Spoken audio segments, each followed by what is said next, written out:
प्रभू रामचंद्रांची अत्यंत पावन गाथा गेले 3 दिवस आपण पाहत आहोत. सुख आणि दुःख ह्या 2 गोष्टी एका पाठोपाठ येत असतात. सुखदुःखांचा पाठ शिवण्याचा खेळ म्हणजे जीवन. अतिशय आनंद महाराज दशरथांना झाला होता. 4ही मुलांचे विवाह झाले.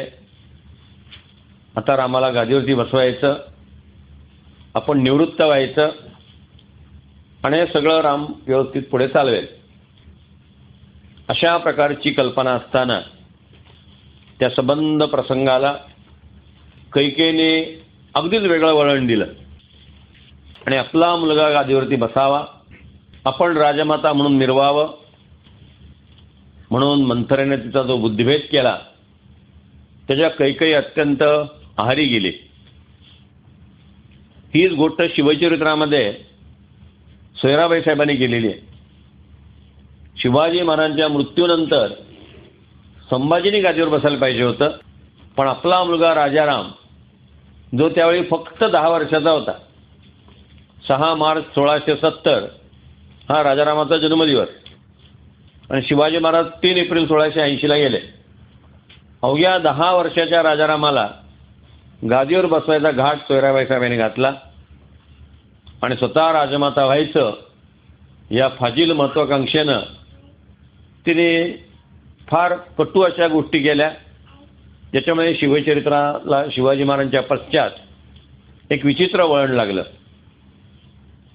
कैकेयीने तीच गोष्ट केली आणि त्याचा परिणाम असा झाला की राम, लक्ष्मण आणि सीता हे तिघही वनवासासाठी निघाले. महाराज दशरथ कौशल्याच्या महालात येऊन राहतात.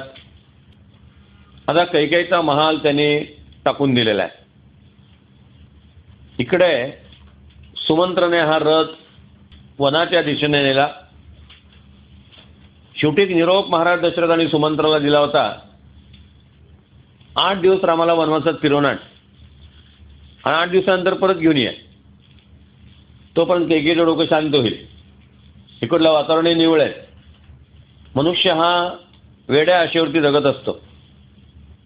अजूनही महाराज दशरथांना आशा आहे की राम वनवासातनं परत येईल, कैकेयी बदलेल, ती रामाचा पुन्हा स्वीकार करेल आणि या वेड्या आशेने ते सुमंत्राला सांगतात की 8 दिवस फिरून आण.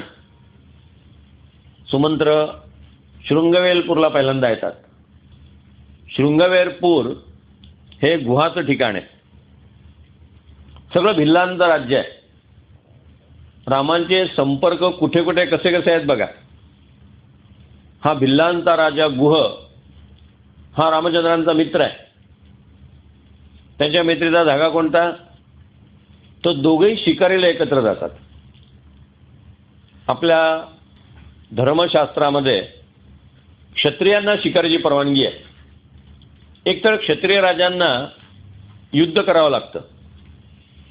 युद्ध हे काही नेहमी असत नाही. 10 वर्षातनं 15 वर्षातनं केव्हा तरी युद्धाचा प्रसंग येतो. पण बॉडी फिटनेस आवश्यक आहे. मग बॉडी फिटनेससाठी प्रॅक्टिस काय करायची? मग क्षत्रियाने शिकारीचा अभ्यास करायचा. शिकारी म्हणजे मिनी युद्धच आहे. त्या सावधाचा पाठलाग करायचा, त्याला बरोबर शूट करायचं, त्याला बाणाने त्याचा वेध घ्यायचा, झाडावर उडी मारायची, धावपळ करायची, म्हणजे एक छोट्या प्रकारचं युद्धच असतं. आणि क्षत्रियाला युद्धाची रंगीत तालीम म्हणून शिकारीला परवानगी आहे. क्षत्रिय राजाने शिकार करायची, कुठल्या तरी नटाने हरिण मारायचं नाही.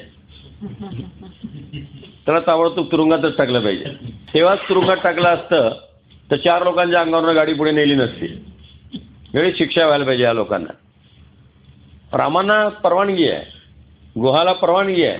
ते क्षत्रिय राजे आहेत आणि शिकारीमुळे रामाची आणि गुहांची मैत्री आहे. त्याला आपण रामांचं व्यक्तिमत्व पाहिलं. एकदा ओळख झाली की राम त्या माणसाला पकडून ठेवतात. ती ओळख वाढवतात, मैत्री आणखी दृढ करतात. गुहावरती रामाने किती प्रेम केलं असेल याचं साधं उदाहरण, जेव्हा गुहांना कळलं की कैकेयीने असा दुष्टपणा केलेला आहे आणि या भावंडांना वनवासात पाठवलेला आहे, तेव्हा काय म्हणावं गुहाने? गुह रामाला म्हणतो की रामा, त्या कैकेयी मातेला धन्यवाद, तिने तुझ्यासारखं रत्न आम्हाला दिलं. आता मी स्वतः सत्तेतनं पाय उतार होतो आणि उद्याच्याला तुझा शृंगवेरपूरचा राजा म्हणून राज्याभिषेक करतो. तू इथं राजा हो. रामचंद्र म्हणतात, तू वेडा आहेस गुहा, राज्य तो सोडूनच दे, पण मला या ठिकाणी पाणी सुद्धा पिता येणार नाही, तुझ्या घरातलं अन्न सुद्धा मला खाता येणार नाही. मी इथे वनाचं व्रत घेऊन आलेलो आहे, तर माझा आहार एकतर मला स्वतःला झाडाची फळं तोडून मिळवायला लागेल, किंवा माझ्या सेवेसाठी माझ्याबरोबर आलेला लक्ष्मण मला ती आणून देईल. तुमच्याकडलं अन्न मला खाता येणार नाही. शेवटपर्यंत रामचंद्र त्याच्या इतक्या जिवलग मित्राकडे काही घेत नाहीत. तो आग्रह करतो, मी घरात माझ्या थांबा. राम एका झाडाखाली झोपतात. गुहाची पत्नी सीतेला म्हणते की तुला तर काही वनाचं व्रत नाही आहे ना, कैकेयीने रामाला रामो भाऊ तू तापसा म्हटलेलं आहे, तू आमच्याकडे राहा. भगवती सीता जात नाही. जे प्रारब्ध माझ्या पतीच्या वाट्याला आलेला आहे त्या प्रारब्धाचा भाग मी स्वीकारला पाहिजे. पतीने वनात राहायचं आणि मी एखाद्या महालामध्ये राहायचं असं होऊ शकणार नाही. सीता रामचंद्रांच्या बरोबर थांबते. गुहाला अत्यंत वाईट वाटतं. सुमंत्राच्या मागे राम लागलेले आहे की तो तर परत जा. बाबांची प्रकृती कशी असेल माहिती नाही. दोन्ही माझे भाऊ तिथे नाही आहेत, लक्ष्मण माझ्या बरोबर आहे. बाबांना मन मोकळं करून जर बोलायचं असेल तर सुमंत्र हा अगदी जवळचा मनुष्य आहे, तर तू परत जा. सुमंत्राच्या पुढे प्रश्न आहे की मला जर महाराज दशरथाने विचारलं की रामाला कुठे सोडलं आणि राम सध्या कुठे आहे, तर रामांना किती पत्ता तर मला सांगता आला पाहिजे. मग शेवटी गुहाने सांगितलं की रामा, एक तरी सेवा मला करू द्या. इथून जवळच चित्रकूट पर्वत आहे, त्या चित्रकूट पर्वतावरती मी तुम्हाला दोघा भावांना पर्णकुट्या बांधून देतो, तेवढी सेवा माझी ह्या. रामचंद्र त्याला तयार होतात. आणि मग सुमंत्र आणि गुहा यांच्यात असं बोलणं होतं की चित्रकूट पर्वतावरती त्या पर्णकुट्या बांधून झाल्या की गुहा तातडीने परत येतील, सुमंत्राला त्या सगळ्या पट्ट्याची कल्पना देतील. म्हणजे पुन्हा जर रामांना भेटायचं झालं, महाराज दशरथांना तिथं आणायचं झालं, तर रामाचे व्हेअर अबाउट्स माहिती असले पाहिजेत. कुठेतरी जंगलात सोडून दिलं तर महाराज दशरथ रागवतील, म्हणतील मला तिथे घेऊन चल, कुठे आपण शोधू. आणि म्हणून सुमंत्र एवढी काळजी घेतात. गुहा येईपर्यंत ते शृंगवेरपूरला थांबून राहतात. गुहा 2 छान पर्णकुट्या बांधतो. या भिल्ल लोकांना पर्णकुट्या बांधायचा अभ्यासच होता, कारण त्यांची गरज तशी होती. त्या लहानपणापासून त्यांना मिळालेलं ते प्रशिक्षण होतं. त्याने एक छोटी पर्णकुटी बांधली, ती लक्ष्मणासाठी. मोठी पर्णकुटी बांधली, ती राम आणि भगवती सीता यांच्यासाठी. रामांचा निरोप घेऊन गुहा मोठ्या सद्गदित अंतःकरणानं परत शृंगवेरपूरला येतो. इथे एक महत्त्वाचा प्रसंग घडतो. जेव्हा सुमंत्राला परत अयोध्येला जायचं आहे, तेव्हा घोडे अयोध्येला यायला तयार नाहीत. घोडे सारखे मागे वळून पाहतात की राम कुठे आहेत. घोड्यांच्या डोळ्यातनं पाणी आहे. कल्पना करा किती प्रेम रामचंद्रांनी सगळ्यांना दिलं असेल. वाल्मिकी वर्णन करतात की ज्या दिवशी रामचंद्रांनी अयोध्या सोडली त्या दिवशी गायींना पाना फुटला नाही, कारण वासरांनी गायींच्या आतळाला तोंडच लावलं नाही. आपल्याला हे वर्णन अतिरंजित वाटतं, कारण आता एवढी माणुसकी शिल्लक राहिलेली नसल्यामुळे आपल्याला हे सगळी कल्पना वाटते. अगदी अलीकडच्या काळातली घटना आहे. 1 ऑगस्ट 1920ला लोकमान्य टिळक मरण पावले. शाहू महाराजांना ही गोष्ट कळली. शाहू महाराज त्या दिवशी दुपारी जेवले नाहीत. त्यांना खूप दुःख झालं. टिळकांचे आणि शाहू महाराजांचे वैचारिक मतभेद होते, पण दोघं एकमेकांचा अधिकार आणि एकमेकांचं महत्त्व जाणून होते. वैचारिक मतभेद म्हणजे शत्रुत्व ही राजकारणाची अलीकडची परिभाषा आहे. त्या काळात ज्यांचे वैचारिक मतभेद आहेत ते एकमेकांचा मोठेपणा जाणून होते. म्हणून टिळक आजारी पडले तेव्हा शाहू महाराजांनी नोटांचं पुडकं घेऊन आपला एक सेवक टिळकांच्या सेवेसाठी सरदार भवनमध्ये मुंबईला पाठवला होता. आणि त्याला सांगितलं होतं टिळकांना जी काही औषध पाणी लागेल ते तो खर्च तू कर, त्यांच्याकडे पैसे मागू नकोस. आणि टिळकांच्या मृत्यूनंतर ते दुपारी जेवले नाहीत. रात्रीसुद्धा त्यांना जेवणाची इच्छा नव्हती. नोकरांनी विचारलं, आणू का ताट? त्यांनी मी काही जेवणार नाही, पण एका ताटामध्ये मांस घेऊन ये, सिंहाला देतो. शाहू महाराज उत्तम शिकारी होते. त्यांनी एक सिंह पकडला होता, तो त्यांच्या घरामध्ये होता. त्या सिंहाला म्हटले आपण मांस देऊ. आणि त्यांनी मांसाचं ताट आणल्यानंतर शाहू महाराजांनी ते ताट त्या सिंहासमोर ठेवलं. सिंहाने बाजूला मान केली, तो खायला तयार नाही. शाहू महाराजांनी त्याचं डोकं, आया थोडी थोपटली, खाजवली आणि ते ताट त्याच्या तोंडापुढे नेलं. त्यांनी पुन्हा मान फिरवली आणि सिंहाने मांस खाल्लं नाही. एक सुंदर वाक्य शाहू महाराजांच्या मुखातनं बाहेर पडलं. शाहू महाराज म्हणाले, एक सिंह दुसऱ्या सिंहाला ओळखू शकतो. टिळक गेले, त्या सिंहाने सुद्धा अन्न खाल्लं नाही. जेव्हा मनुष्य अवघ्या मानवजातीवर प्रेम करतो तेव्हा त्या माणसाच्या सुखदुःखांच्या संवेदना प्राणीमात्रांपर्यंत पोहोचतात. म्हणून माऊलींनी म्हटलेलं आहे पसायदानामध्ये, मैत्र जीवांचे, मैत्र माणसांचे म्हटलं नाही, मैत्र जीवांचे. अवघ्या जीवसृष्टीबद्दल करुणाभाव, अवघ्या जीवसृष्टीबद्दल मैत्रभाव. आणि म्हणून रामचंद्रांच्या शिवाय तो रोज पुढे हाकायला घोडे तयार नाहीत. सुमंत्रांनी विचार केला, आपण अशा बेतानं निघावं की अयोध्येत रात्री 12च्या पुढे प्रवेश होईल. म्हणजे लोक झोपले असतील, फार कोणापर्यंत चौकशी करणार नाही. दिवसा गेलं तर प्रत्येकजण विचारत बसतील, राम कुठे गेले, मग तुम्ही काय केलं, कुठे सगळ्यांच्या नादी लागा. रात्री 12 वाजता जाऊ आणि पहाटे महाराज दशरथांना निरोप देऊ. म्हणून सुमंत्र रात्री 12च्या पुढे अयोध्येत येतात. त्यांचा सगळा अंदाज चुकतो. सुमारे 2-2.5 हजार नागरिक प्रवेशद्वारापाशी रात्रभर बसून आहेत. आज रामचंद्र वनवासात गेल्याचा 8वा दिवस आहे आणि 8 दिवस रोज ते प्रतीक्षा करतायत. रथ अजून आला नाही, रथ अजून आला नाही, अजून सुमंत्र आला नाही. येताना सीतेला घेऊन येतो का? कारण दशरथाने सांगितलं तू सीतेला तरी परत घेऊन ये. रामाने जर नाही ऐकलं तर राम लक्ष्मण दे, सीता तरी परत आण. एवढीशी मुलगी 13 वर्षाची, ती वनवासात कशी राहणार? पण जेव्हा रथ रिकामा आलेला पाहिला, सगळे नागरिक भोवताली गोळा झाले. हजार प्रश्न सुमंत्राला विचारायला लागले. वाल्मिकी रामायणात उल्लेख आहे, शेवटी लष्कराने छडी मार करून या सगळ्यांना बाजूला केलं आणि मग सुमंत्राचा मार्ग मोकळा झाला. सुमंत्र महाराज दशरथांच्या महालापर्यंत आला, पण कौशल्याने त्याला बाहेरच्या बाहेरच कटवलं की महाराज आता झोपलेले आहेत, आत्ताच कुठे डोळा लागलेला आहे, तर तू आता सकाळी ये. सुमंत्र पायऱ्या उतरत असताना जे लोक परत निघाले होते त्यांची चर्चा चालली होती, रथ रिकामा आला, रथ रिकामा आला, रथात रामसीता नव्हते. ही चर्चा ऐकली ती महाराज दशरथांच्या कानावरती पडली. एकदम त्यांनी कौशल्याला मारलं, सुमंत्र आलाय का? मग त्याला ताबडतोब घेऊन ये. पुन्हा सुमंत्राला हाक मारण्यात आली. सुमंत्र आतमध्ये आला आणि त्याने महाराज दशरथांना सगळ्या गोष्टी निवेदन केल्या. आणि प्रभू चित्रकूट पर्वतावरती आहेत आणि तिथं गुहाने त्याला 2 पर्णकुट्या बांधून दिलेल्या आहेत हे ऐकलं आणि महाराज दशरथ शोकाकुल झाले.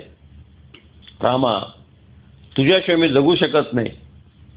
ते सुमंत्राला म्हणतात की तर मला रथात बसव आणि मला रामाकडे घेऊन जा, किंवा मग मला दुसऱ्या एका रथात बसव आणि मला यमाकडे घेऊन जा. मला आता जगायचं नाही, मी रामाशिवाय राहू शकत नाही. रामा, मी अपराधी आहे. रामा, मला क्षमा कर. महाराज दशरथ पुन्हा ग्लानीमध्ये गेले. कौशल्यानं सुमंत्राला निघून जायची खूण केली. सुमंत्र निघून गेला. थोडा वेळ काहीतरी आठवल्यासारखं महाराज दशरथ उठले. तिथंच सुमित्रा बसलेली आहे, कौसल्या बसलेली आहे. आणि महाराज दशरथ म्हणतात, राण्यांनो, ऋषीचा शाप कधी खोटा ठरणार नाही. तो शाप खरा होण्याचा दिवस आता आलेला आहे. कुठला शाप? कसला शाप? मुद्दाम सुमित्रेने विचारलं. तेव्हा महाराज दशरथ म्हणाले, माझ्या आयुष्यातला हा अंधारा कप्पा आहे. माझ्यातून घडलेली 3 जणांची हत्या आहे. आजपर्यंत हे मी तुम्हाला कधीच सांगितलं नाही. आजपर्यंत ही गोष्ट मी तुमच्यापासून लपून ठेवली. पण राणींनो, शिकार करत असताना 2 प्रकारच्या बाणांचा अभ्यास करावा लागतो. लक्ष्यवेधी बाण आणि शब्दवेधी बाण. दिवसा एखादं जनावर बघायचं आणि त्याला बरोबर बाणाने मारायचं, तो लक्ष्यवेधी बाणाचा अभ्यास. पण राजावर केव्हा युद्धाचा प्रसंग येईल, शत्रू रात्री सुद्धा हल्ला करू शकतो, अशा नुसता आवाजाचा अंदाज घेऊन मारावं लागतं. शिवाजी महाराजांनी शाहिस्तेखानाला रात्री आवाजाचा अंदाज घेऊन वार केलेला आहे. आणि म्हणून 3 बोटं कापली आणि शाहिस्तेखान वाचला. कारण अंधारात झालेली लढाई आहे. केव्हा काय प्रसंग येईल सांगता येत नाही. मग रात्री शब्दविधी बाणांचा अभ्यास करायचा. जिथं आवाज येईल त्या दिशेने बाण सोडायचा आणि त्या व्यक्तीला मारायचं. महाराज दशरथ म्हणतात की राण्यांनो, अनेकदा मी रात्री झाडावर बसायचो, बाण सोडायचो, कुठल्या तरी सावधाचा आवाज ऐकू यायचा, त्याचं ओरडणं, त्याची पावलं. मी बाण सोडला की काही सेकंदांनी मला एक चित्कार ऐकू यायचा. मग मी झाडावरून उडी मारायचो, त्या चित्काराच्या दिशेने जायचो. एखादं हरिण, एखादा सिंह, एखादं तरस मरून पडलेलं मला तिथे दिसायचं. असाच एक दिवस मी झाडावर बसलो होतो. मला जलाशयापाशी पाण्याचा आवाज आला आणि त्या दिशेने मी बाण सोडला. मला असं वाटलं एखादा वाघ किंवा सिंह पाणी प्यायला तळ्यावरती आलेला आहे आणि म्हणून मी बाण सोडला. पण त्या दिवशी बाण सोडल्यानंतर मला कुठल्या प्राण्याचा चित्कार ऐकू आला नाही. अगं आई ग, अशी किंकाळी मला ऐकू आली. मी झाडावर उडी मारली. माझ्या लक्षात आलं आपल्यातून जीवहत्या झालेली आहे. कुठेतरी माणसाला आपण ठार मारलेला आहे. मी तळ्यापाशी गेलो. तिथं श्रवणबाळ नावाचा एक गोसाव्याचा मुलगा, त्याच्या छातीत माझा बाण गेलेला होता आणि तो विवळत तिथं पडलेला होता. त्यांनी मला पाहिलं आणि विचारलं, राजा, तुझ्या पोषकांना दिसतेस तू राजा आहेस म्हणून, का असं केलं? मी काय तुझं वैर केलं होतं? महाराज दशरथांनी त्याला समजावून सांगितलं की मी मुद्दाम मारलेलं नाही आहे. शिकारीचा हा माझा एक भाग होता आणि शब्दविधी बाणांचा अभ्यास करण्यासाठी मी हा बाण सोडला होता. पण आता वेळ निघून गेलेली होती. श्रावणबाळांना सांगितलं, निदान एक तरी करा, ही कळशी भरून घ्या. इथून 2 फर्लांगावरती माझे आईवडील असतील, त्यांना एवढं पाणी द्या. ते पाणी पिईपर्यंत मी मेल्याचं त्यांना सांगू नका. ते कळलं तर ते पाणीच पिणार नाही. तेही पाण्याशिवाय तडफडून मरतील. तेव्हा आधी त्यांना पाणी पिऊ देत. महाराज दशरथांना खूप धक्का बसला. महाराज म्हणतात, राण्यांनो, त्याच्या छातीतनं मी बाण काढला. श्रवणबाळाने देह ठेवला. कळशीतनं मी पाणी भरलं. संबंध जंगलामध्ये पाला पाचोळा होता. त्याच्यावरनं चालताना जो पावलांचा आवाज आला, त्याच्यावरनं श्रावणबाळांच्या आईवडिलांनी ओळखलं की आपलं बाळ आलं. आलास का बाळ? पाणी आणलंस? महाराज दशरथ जर बोलले असते तर ओळखला असता आपल्या मुलाचा आवाज नाही आहे. म्हणून काही न बोलता महाराज दशरथांनी ती कळशी त्यांच्या हातात ठेवली. श्रवणबाळांच्या वडिलांच्या हातात ती कळशी ठेवल्यावर ते म्हणाले, बाळ तू बोलत का नाहीस? आई म्हणाली, रात्री आम्ही झोपलो असताना तुला उठवलं, रात्रीचं एवढ्या जंगलात पाठवलं, म्हणून तुला राग आला का, तुझी झोपमोड झाली का, पुन्हा तुला असं मी नाही सांगणार, पण तू आमच्याशी बोल. महाराज दशरथांना माहिती आहे आपण बोललो की त्यांच्या लक्षात येणार हा आवाज वेगळा आहे. पुन्हा जेव्हा ते म्हणाले तू जोपर्यंत बोलत नाही तोपर्यंत मी पाणी पिणार नाही, तेव्हा महाराज दशरथांना सांगणं भाग पडलं. पण जेव्हा श्रवणबाळ मेल्याचं कळलं त्या त्याने आपल्या हातातली कळशी फेकून दिली आणि ते म्हणाले, पापी राजा, आमच्या मुलाच्या रक्तानं ज्याचे हात माखलेले आहेत अशा माणसाच्या पाणी आम्ही पिणार नाही. निदान एक सत्कर्म कर, आम्हाला आमच्या मुलाच्या प्रेतापर्यंत घेऊन जा. महाराज दशरथ म्हणतात, कावड करून मी त्या दोघांना श्रवण बाळापर्यंत नेलं. न भूतो न भविष्यती असा शोक मी त्यांना करताना पाहिलं. ते वडील मला म्हणाले, पापी राजा, निदान आमच्या डोळ्यात देखत या मुलाचा अग्निसंस्कार झालेला आम्हाला बघू देत. मी काही लाकडं गोळा केली, चिता तयार केली, त्यावर त्या बाळाला ठेवलं, अग्नी दिला, टकमकीचं टोक घासून मी अग्नी तयार केला, ज्वाळा पेटल्या आणि माझ्या डोळ्याचं पातळ लवतं न लवतं तो त्या दोन्हीही माता पित्यांनी त्या चितेमध्ये उडी घातली. आणि मरताना ते म्हणाले की पापी राजा, लक्षात ठेव, एक नाही, दोन नाही, 4 मुलं तुला असतील, पण तुझ्या मृत्यूसमयी एकही मुलगा जवळ नसेल आणि तुझ्या लाडक्या मुलाला पाहण्यासाठी त्याच्या नावाचा घोष करत करत तुला मरण पत्करावं लागेल. ज्याप्रमाणे आम्हाला आमच्या मुलाच्या विरहामध्ये तू टाकलं, अशाच प्रकारे तुझ्या पुत्राच्या विराने तू हाल हाल होऊन मरशील. ही सगळी कथा महाराज दशरथ म्हणतात की आजपर्यंत मी कधीही कोणाला हे बोललो नव्हतो. काळाच्या ओघात मी विसरू नाही गेलो. पुढे लग्न झाली आणि असं काही घडेल अशी कल्पना नव्हती. पण राण्यांनो, आज तो शाप खरा होण्याची वेळ आलेली आहे. आता मला नक्कीच मृत्यूला आलिंगन द्यावं लागणार. पुन्हा पुन्हा ते म्हणतायत, रामा मला क्षमा कर, रामा मी अपराधी आहे, रामा रामा, हे राम हे राम, असं म्हणत महाराज दशरथांनी प्राण सोडले. सबंध अयोध्येवरती एक विलक्षण अशी गरज छाया पडलेली आहे. विचित्र परिस्थिती निर्माण झालेली आहे. भरत शत्रुघ्न आजोळी आहेत, राम लक्ष्मण वनवासात आहेत, महाराज दशरथ मरण पावलेले आहेत. शेवटी वसिष्ठ मुनींनी ती सगळी परिस्थिती स्वतःच्या ताब्यात घेतली. अलीकडच्या भाषेत सांगायचं म्हणजे अयोध्येत राष्ट्रपती राजवट सुरू झाली. वसिष्ठ मुनींनी सगळ्या त्या परिस्थितीचा ताबा घेतला. हे ऋषी मुनी सगळ्या व्यवहारामध्ये किती कुशल असायचे आणि किती व्यवस्थित सगळं आकलन करायचे, परिस्थिती हाताळायचे, याचं एक उत्कृष्ट उदाहरण आहे. वसिष्ठ मुनींच्या लक्षात आलं की असा राजा नाही आहे, अराजक, आपण म्हणतो अराजक परिस्थिती निर्माण झाली. शिवाजी महाराजांच्या मृत्यूनंतर अराजक निर्माण झालं तेव्हा कशा प्रकारचा गोंधळ झाला आपण ते शिवचरित्रामध्ये वाचतो. म्हणून लगेच राज्याभिषेक झाला पाहिजे, उत्तराधिकारी लगेच निवडला गेला पाहिजे. इथं उत्तराधिकारी कोण? राज्यात कोणीच नाही आहे. वसिष्ठ मुनींनी कुशलतेने ही परिस्थिती हाताळलेली आहे.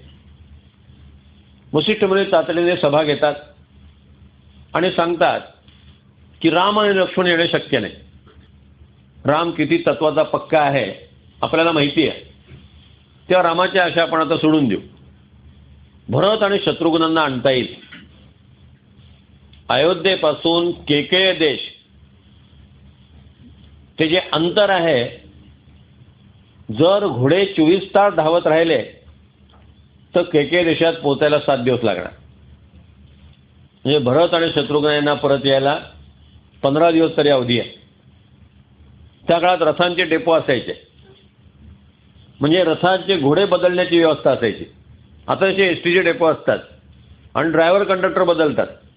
पुणे नागपूर बस जी असते ती पुण्याहून औरंगाबादपर्यंत येते, मग औरंगाबादला ड्रायव्हर कंडक्टर बदलतात. औरंगाबादपासून अकोल्याला येतात, तिथं पुन्हा ड्रायव्हर कंडक्टर बदलतात आणि अकोल्याहून नागपूरपर्यंत वेगळे ड्रायव्हर कंडक्टर असतात.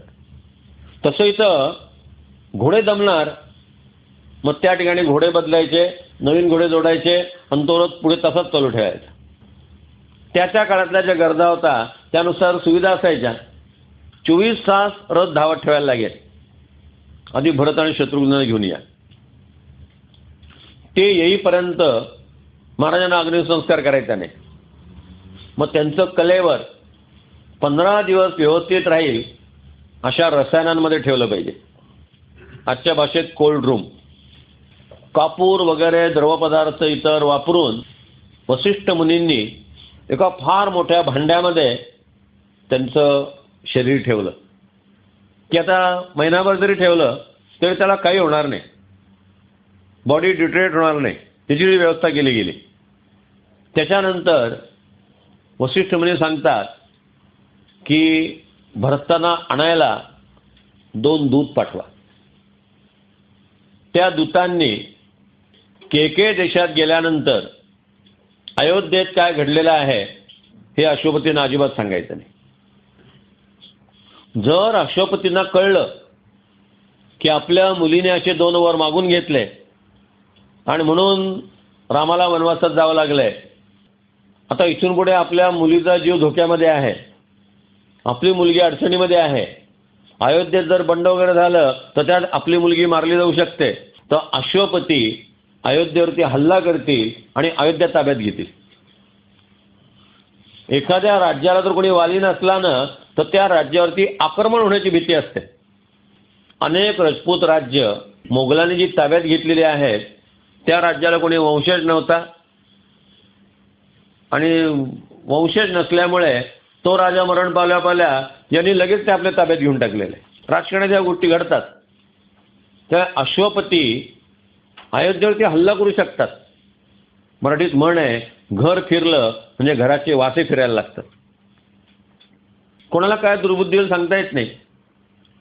आपल्या मुलीच्या सुरक्षेसाठी अश्वपती अयोध्येत लुडबुड करू शकतात. त्यांना काही कळू देऊ नका आणि त्यांना संशय येऊ नये यासाठी मिठाईची पुडे आणि मानाची वस्त्र पाठवा. मिठाई आली म्हणजे वाईट काही घडलेलं नाही आहे असं ते गृहीत धरतील. भरत आणि शत्रुघ्न यांना आज्ञा द्या की काही विचारायचं नाही. गुरुदेवाने सांगितलेलं आहे गुपचूप अयोध्येत परत या, कुठलाही प्रश्न विचारायचा नाही. त्या काळात असं ऐकलं जात होतं. तुम्हाला सांगणं, मी काय गुरुदेवांना सांगणार नाही, आपण आपापसात ॲडजस्ट करू, एकमेका सहाय्य करू, अवघे धरू सुपंथू. जीवनामध्ये शिस्त असल्याशिवाय, प्रशासन असल्याशिवाय कामं होत नाहीत. इथं प्रशासन आहे म्हणून सगळं व्यवस्थित चाललंय की नाही, शिस्त आहे म्हणून व्यवस्थित चाललेलं आहे. तिकडे भरत आणि शत्रुघ्नांना आणायला हे 2 जण गेले. तिकडे भरतांना अशुभ अशुभ अशी स्वप्न पडतात, काही अपशकून घडतात. भरत रात्री झोपायला लागले की त्यांना कुत्र्याच्या रडण्याचा आवाज ऐकू येतो, घुबडांचे आवाज ऐकू येतात. तो वडिलांना सांगतो, आजोबांना, की आजोबा काहीतरी अशुभ घडणार आहे.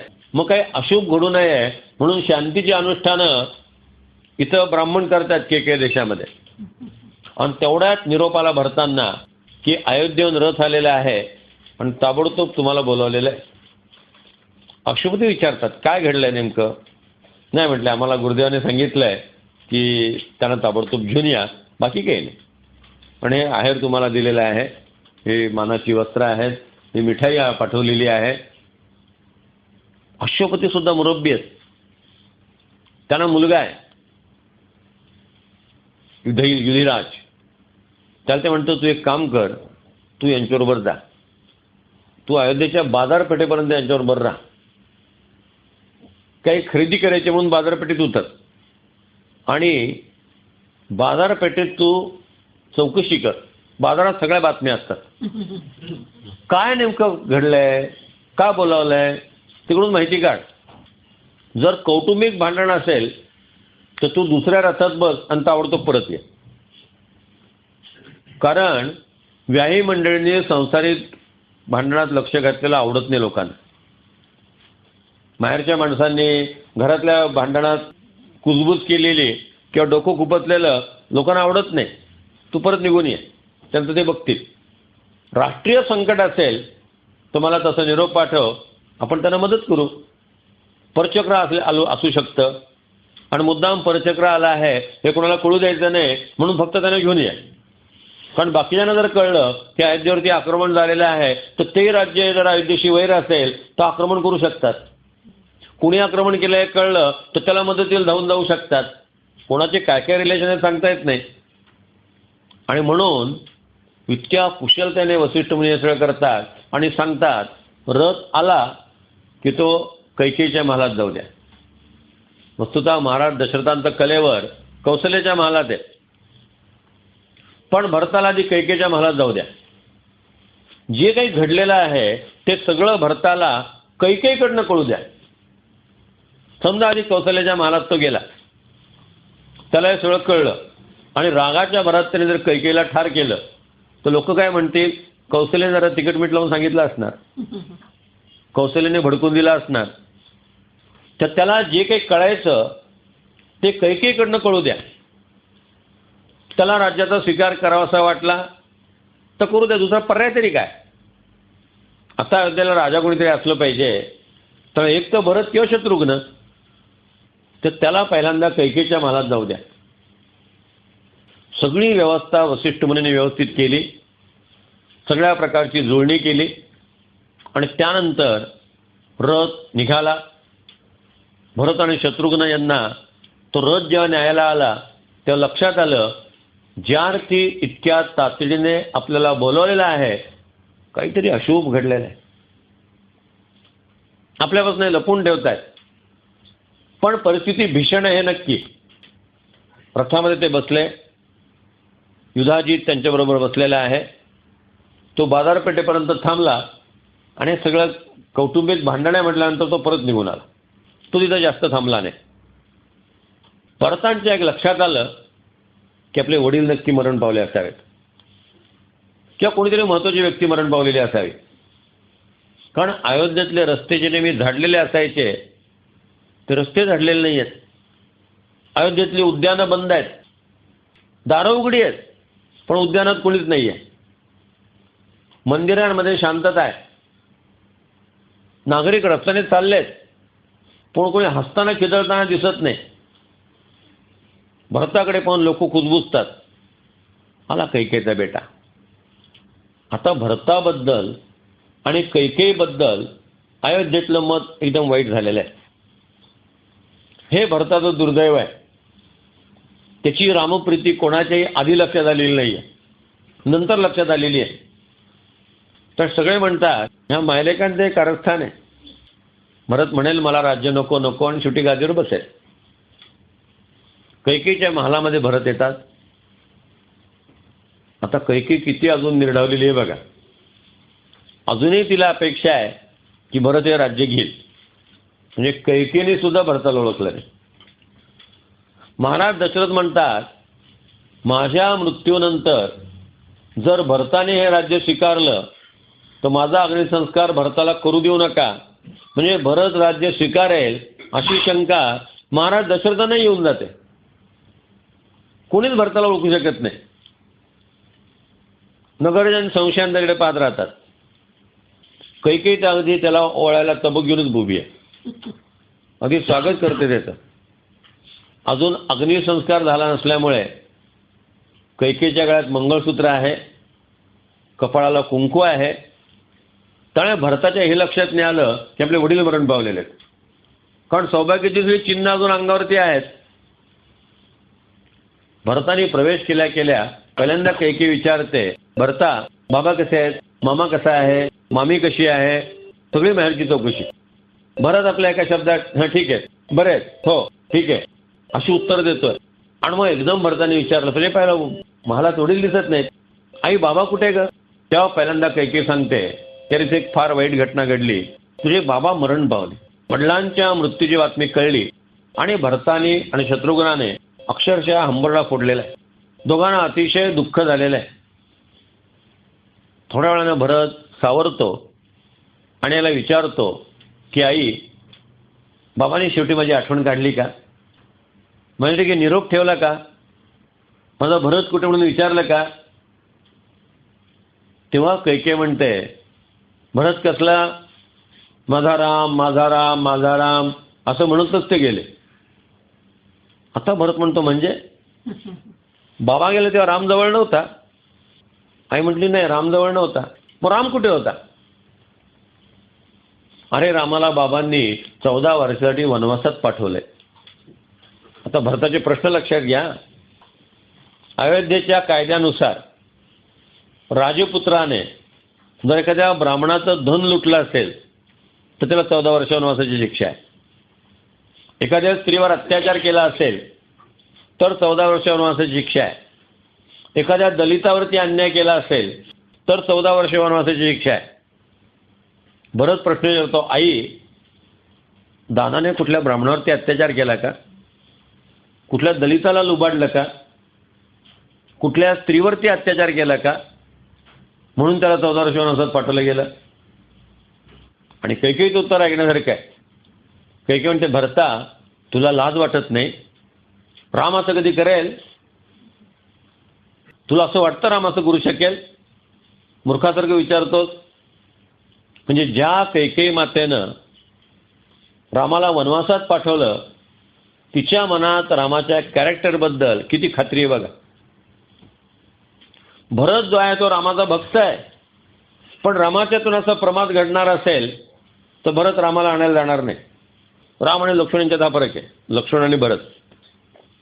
लक्ष्मणही रामभक्त आहे, भरतही रामभक्त आहे, पण लक्ष्मणाच्या रामभक्तीचा पोत निराळा आहे आणि भरताच्या रामभक्तीचा पोत निराळा आहे. भरताकडे चातकाची दिवाणगी पण आहे आणि राजहंसाचा विवेक सुद्धा आहे. लक्ष्मण फक्त दिवाण आहे. राम चुकला असेल तरी मला चालेल, मी रामाच्या बाजूने कमिटेड. आणि त्यामुळे भरत प्रश्न विचारतो की या 3 पैकी कोणता अपराध रामाच्या हातून घडलाय? कैकेयी म्हणते त्यातलं काहीच घडलेलं नाहीये. मग रामाला वनवासात का जावं लागलं? आता कैकेयी सांगते, अरे तू नसताना इथं फार मोठं कारस्थान शिजलं होतं. भरत म्हणतो, कसलं कारस्थान? तू नसताना परस्पर रामाला गादीवरती बसवणार होते, रामाचा राज्याभिषेक करणार होते. मग या मंत्रीने मला आठवण करून दिली की देवासूर संग्रामातले वर अजून तुला मिळालेले नाही आहेत, तर मी महाराजांकडनं 2 वर मागून घेतले. कोणते वर मागून घेतले? पहिल्या वरानं मी महाराजांना सांगितलं की हा राज्याभिषेक भरताचा व्हावा, मी तुला राज्य मिळून दिलंय. आणि दुसरा वर, तुझं राज्य ठीकठाक होईपर्यंत रामाचा इथं त्रास नको, उपद्रव नको, म्हणून मी दुसऱ्या वरानं रामाला वनवासात पाठवलेला आहे. इथं आता भरत संतापलेला आहे. तो म्हणतो, आई बाबांजवळ अशा गोष्टी मागत असताना तुझ्या तोंडात किडे का पडले नाहीत? तू तर जगण्याच्या लायकीचे नाही आहेस. तू गळ्यामध्ये धोंडा बांध, विहिरीत उडी मार आणि आत्महत्या कर किंवा तू शत्रुनदीमध्ये जाऊन बुड. तू तर जगण्याची लायकी नाही आहे. शत्रुघ्न जो आहे तो शत्रुघ्नाला भरत म्हणतो की शत्रुघ्ना तू शस्त्र घे आणि तो मुंडको उडवून टाक. तुम्हाला विचारशील की हे तू का करत नाहीस? राम हिला हाक आई म्हणून मारतो, म्हणून मी हिला मारू शकत नाही. माता नो तू वैरिणी, माता नो तू वैरिणी, तुला पाहता कृतार्थ होते या शस्त्राची धार, श्रीरामाची माय म्हणून कसा करू मी वार. केवळ राम तुला आई हाक मारतात म्हणून मी तुला मारू शकत नाही. आणि मग भरत म्हणतात की मला आता कैकेयी मेली, कैकेयी माझी आई नाही, माझा आणि कैकेयीचा संबंध संपला. आणि भरत आणि शत्रुघ्न त्या महालातनं तावातावात बाहेर पडतात आणि कौशल्याच्या महालात येतात. मगाशी म्हटलं भरताला कोणी ओळखलं नाही. भरताची रामभक्ती कोणाच्याही लक्षात आली नाही. कौशल्याच्या महालात भरत आला. काय म्हणावं कौशल्यानं? भरता झालं समाधान, घ्या आता एकदाचा राज्याभिषेक करून, दोघं मायले की आनंदात राहा. माझं पोरगं तडफडेल वनामध्ये, राहील उन्हात हिंडत. तेव्हा भरताने आईचा आणि त्याचा झालेला संवाद सांगितला आणि कौशल्य विचारलं, माते आता कैकेयी मला मेली तू पण माझ्याशी असंच वागणार का? तेव्हा कौशल्याला पश्चाताप झाला आणि तिने भरताची क्षमा मागितली. वसिष्ठ मुनी आले आणि वसिष्ठ मुनीने सांगितलं की आता फार शोक करायला वेळ नाही आहे. सर्वात पहिली गोष्ट, महाराज दशरथांचा अग्निसंस्कार व्यवस्थित शास्त्रशुद्ध पद्धतीनं आणि राजाचा जसा व्हावा तसा झाला पाहिजे. मोठी मिरवणूक निघाली. साश्रू नयनांनी अवघ्या अयोध्या नगरवासियांनी महाराज दशरथांना निरोप दिला. स्वतः भरताने त्यांना अग्नी दिला.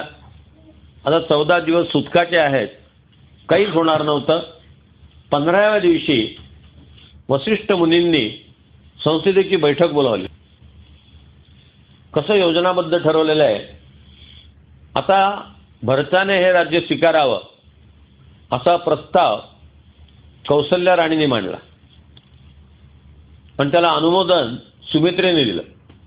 कैकेयीला कुठे पिक्चरमध्ये घेत नाहीत, कारण कैकेयीला ते हवंच होतं. तो कोणतील बघा हे आता ठराव मांडणार नाही तर दुसरं काय करणार, असंच करणार. म्हणून ठराव कौशल्याने मांडला, त्याला अनुमोदन सुमित्रेने दिलं. आणि आता एकच गोष्ट शिल्लक राहिली आहे की भरताने ते राज्य स्वीकारायचं आणि आपलं औपचारिक भाषण करायचं. इथं भरताच्या संसदेतल्या भाषणाचा संपूर्ण उल्लेख वाल्मिकी रामायणात येतो आणि या भाषणातनं भरत काय कॅरेक्टर आहे ते नगरजनांना कळतं. भरत संसदेत सांगतात की माणसाच्या आतून एकदा अपराध सुरू झाले की अपराधांची मालिकाच सुरू होते. मातेच्या आज्ञेचं पालन करावं असं शास्त्र सांगतं, पण कौशल्या मातेच्या आज्ञेचं पालन मी करू शकत नाही. गुरुदेव वसिष्ठांचा सुद्धा आदेश आहे की हे राज्य मी स्वीकारावं, पण माझ्यातून दुसरा प्रमाद घडतोय की गुरुदेवांच्या आज्ञेचं पालन सुद्धा मी करू शकत नाही. या साम्राज्याचा उत्तराधिकारी माझा दादा आहे. राम या सिंहासनाचे अधिकारी आहेत. या सिंहासनाचा खरा अधिकारी वनात वणवण हिंडत असताना मी या सिंहासनावरती बसण्याचं पाप करू शकत नाही.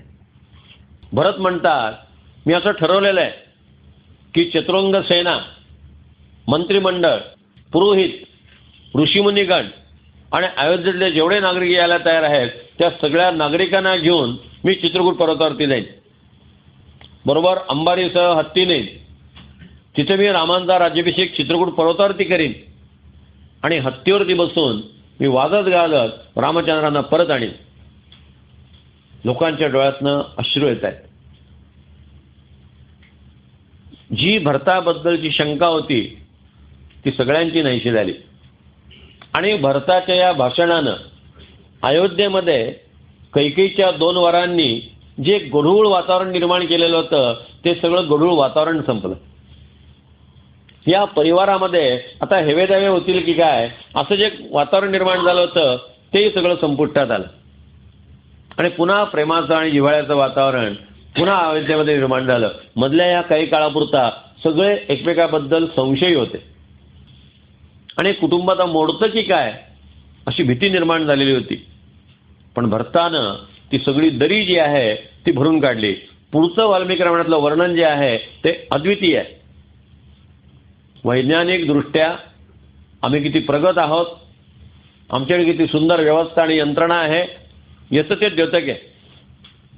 भरताने नुसतं रामाला आणायला गेला हा एक भावनात्मक खेळ आपल्याला माहिती आहे, सगळा इमोशनल भाग आपल्याला त्यातला माहिती आहे. पण वाल्मिकी रामायणातली जी वर्णनं आहेत भरत लगेच निघालेलं नाही आहे.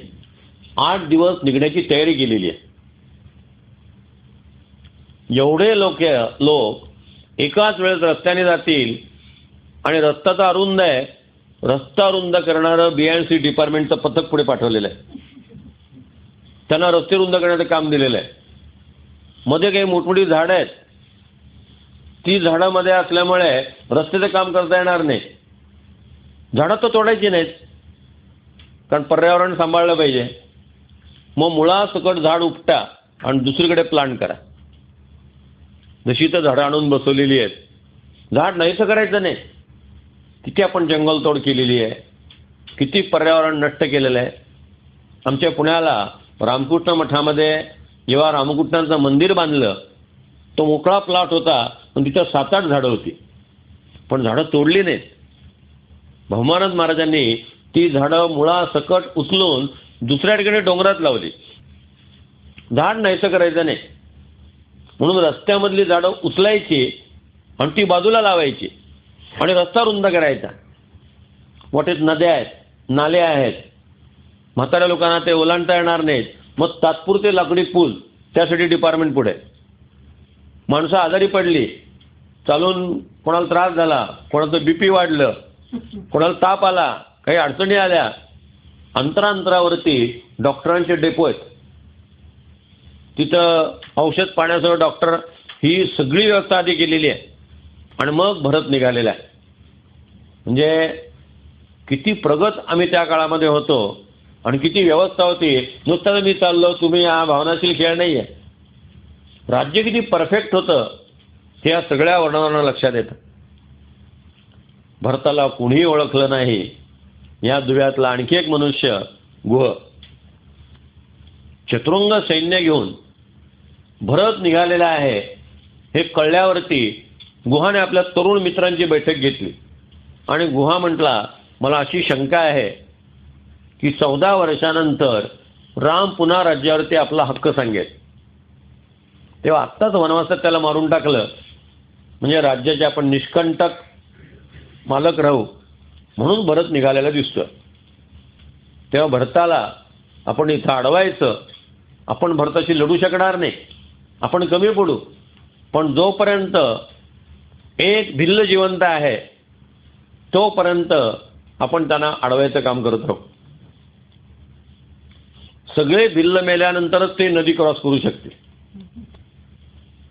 किती रामावरती प्रेम आहे, पण एवढं रामावरती प्रेम करणारा मनुष्य भरताबद्दल कसा गैरसमज करून घेतो. शेवटी तिथं काही वृद्ध माणसं होती, ती म्हटली, तुम्ही याची डोक्यात राख का घालून घेता? भरत कोणत्या हेतूने चाललाय हे समजून का घेत नाही? एक साधा प्रयोग करा. 3 टोपल्या घ्या, एका टोपलीत पक्वान्न ठेवा, मिष्टान्न, एका टोपलीत मांसाहार ठेवा आणि एका टोपलीत कंदमूळ आणि फळं ठेवा आणि भरताच्या स्वागताला कोणाला तरी पाठवा आणि भरतापुढे ह्या 3 टोपल्या ठेवा. मनुष्य कोणतं अन्न सेवन करतो ज्याने त्याची वृत्ती दिसून येते. भरताने जर मांसाहार सेवन केला तर तो रामाना मारायला निघालाय म्हणून समजा. भरताने जर मिष्टान्न सेवन केलं तर जरा चौकशी करा नेमकं काय मनात आहे ते. आणि भरताने जर कंदमुलं आणि फलाहार घेतला तर समजा तो रामाला परत आणायला निघालेला आहे. पण भरताने या तिन्हींवरती मात केली. भरताने सांगितलं, जोपर्यंत माझा दादा मला भेटत नाही तोपर्यंत मी अन्न ग्रहण करणार नाही. तिन्ही पाट्या परत केल्या. भरतासारख्या संताबद्दल आपण आपल्या मनामध्ये काय विकल्प निर्माण करून घेतला की जो गुहाला फार वाईट वाटला. त्याने भरताचं स्वागत केलं आणि भरताला सांगितलं की चित्रकूट पर्वतापर्यंत आम्ही तुझ्याबरोबर येतो आणि आम्ही तुला दाखवतो तुझा दादा नेमका कुठे आहे. मोठेच भरद्वाज मुनींचा आश्रम आहे. राम या आश्रमात थांबलेले आहेत. त्याच आश्रमात भरत आला. भरद्वाज मुनींनी त्याला एकांतात पर्णकुटीत बोलावून घेतलं आणि सांगितल्यावर, भरता, आम्ही ऋषीमुनी मोकळ्या मनाचे असतो. आत एक बाहेर एक असं आमचं काही नसतं. आम्हाला जे काही बोलायचं ते आम्ही सडेतोड बोलत असतो. मला फक्त एवढं सांग, रामाला मारायचा हेतू नाही ना? तोंडावर भरताला विचारलेलं आहे. सैन्य घेऊन तू निघालेला आहे, 14 वर्षानंतर काटाहामध्ये नको म्हणून संपवायसाठी आलेलं नाहीस ना? भरत म्हणतोय की गुरुदेव, कौशल्याच्या मनात हे आलं मी समजू शकतो, गुहाच्या मनामध्ये आलं हे मी समजू शकतो, तुमच्यासारख्या ऋषीच्या मनात सुद्धा हे आलं, इथं माझं जीवन व्यर्थ झालं. आयुष्यात मी काहीच मिळवलं नाही. नंतर भरताने जो शोक केलेला आहे, कुठल्याही प्रकारचे अन्न ते ग्रहण करत नाहीत. भरताची चांगल्या खोलीत राहण्याची व्यवस्था केलेली आहे. भरत ज्या झाडाखाली राम आणि सीता झोपले होते त्या झाडाखाली रात्रभर बसून आणि शोक करतोय. जेव्हा दुसऱ्या दिवशी भरत परत निघाला, त्या भरद्वाज मुनी त्याची माफी मागतात. भरद्वाज मुनी हे वाल्मिकी ऋषींचे शिष्य आहेत. ते भरताला म्हणतात, भरता, आयुष्यात काही सत्कर्म माझ्या हातून घडली, त्याचं फळ म्हणून राम मला भेटले. राम इथे 4 दिवस होते. त्या रामचंद्रांची 4 दिवस माझ्यातून सेवा घडली, त्याचं फळ म्हणून तुझ्यासारखा थोर रामभक्त या पर्णकुटीत राहून गेला. तुझ्यासारख्या थोर रामभक्ताचं मला दर्शन झालं. आणि ते म्हणतात, तू काळजी करू नकोस, तुझ्या कामात तुला यश यावं अशी मी गंगा मातेला प्रार्थना करतो. भरत पुढे निघालेले आहेत. ते चित्रकूट पर्वताच्या पायथ्याला पोहोचले. हजारो नागरिक आहेत. त्यामुळे संबंध त्या वनामधलं वातावरण एकदम बदलून गेलेलं आहे. अलीकडच्या भाषेत सांगायचं म्हणजे पशुपक्ष्यांच्या दृष्टीने पर्यावरण बिघडलं. त्यांना एवढी माणसांची सवय नाही. ऋषी मुनींना त्यांच्या तपश्चर्यात अडथळा. हिंस्र श्वापद जी आहेत ती सैरावैरा धावायला लागली. पक्षी जे आहेत ते किलबिल किलबिल करत आपापल्या घरट्यात धावत धावत पळतायला लागले. रामचंद्र काही ऋषींशी बोलतायत. त्यांच्या लक्षात आलं की वातावरणात एकदम काहीतरी बदल होतोय. माणसं इतक्या प्रकृतीशी एकरूप झालेली होती, असं थोडं काही घडलं ना त्यांच्या लक्षात यायचं. एक इंग्रज कवी आहे. तो अनेक वर्ष गंगेच्या गाठी राहिला. त्याला गंगेला भरती केव्हा येणार, गंगेला पाणी कमी केव्हा असणार, गंगेचा आवाज त्याला कळायचा. जसं जगदीशचंद्र बोसांना वनस्पतीची भाषा समजायची, या कवीला गंगेची भाषा पाठ झालेली होती. रामचंद्र वनात राहत होते, त्यांना त्या वनाची भाषा कळली. काहीतरी गडबड आहे. त्यानंतर लक्ष्मणा जरा बघ बरं झाडावर चढून. लक्ष्मण झाडावर चढला उंच असा, आणि त्यांनी भरताला येताना पाहिलं. कारण त्याने लक्ष्मण बीपीचा पेशंट. लगेच लक्ष्मण खाली उतरला. रामाशी न बोलता पर्णकुटीत गेला. तिथून आपली शस्त्र आणली आणि दगडावर ती कशी घासायला लागला. रामचंद्र म्हणले, लक्ष्मण काय झालं? आता तो भरत जिवंत राहत नाही म्हणजे. आता तो कैकेयीचा बेटा इथे येणं त्याच्या हातामध्ये होतं, आता अयोध्येला परतणं त्याच्या हातात नाही. तू काय बोलतोय? काय नेमकं झालं? सैन्य ऐकून भरत येतोय. शत्रुंग सेना त्याच्याबरोबर आहे. रामचंद्र, मग काय झालं? तो नक्की तुम्हाला ठार मारायला आलेला आहे. 14 वर्षानंतर तुमचा अडथळा नको म्हणून तो येतोय. आता आपल्याला युद्ध करावं लागणार आणि तुम्हाला मी मध्ये पुढे देणार नाही. मी भरताला मारल्याशिवाय राहणार नाही.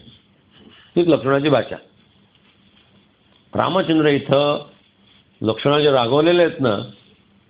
रामचंद्र म्हणतात, लक्ष्मणा एक लक्षात घे, भरत इथं येतो आहे तो राज्य मला परत करण्यासाठी येतोय. दुसऱ्या कोणत्याही कारणासाठी परत तिथे येऊ शकत नाही.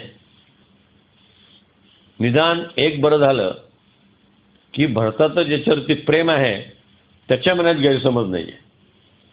नाही तर ज्याच्यावरती आपण प्रेम करत असतो त्या माणसानं जर आपल्याला ओळखलं नाही ना तर त्याच्यातली दुःखाची गोष्ट कोणती नाही. ज्याच्याशी आपण इतके अनन्य आहोत त्याने तरी आपल्या अनन्यता लक्षात घ्यावी. इथं रामचंद्रांना भरताची कल्पना आहे. त्यांनी लक्ष्मणाची झापलंय ना, ते लक्ष्मणाला लक्ष्मणा तुला फार राज्य वाटत असेल तर 14 वर्ष भरत माझ्या सेवेला इथं राहील, तू जाऊन राज्याभिषेक करून घे. किती इन्सल्ट आहे लक्ष्मणाचा. जेव्हा लक्ष्मणाने रामासाठी अयोध्या सोडली, घरदार सोडलं, राम म्हणतात तुला एवढी खुमखुमी असेल तर तू परत जा, भरत माझी सेवा करेल आणि घे राज्याभिषेक करून स्वतःचा.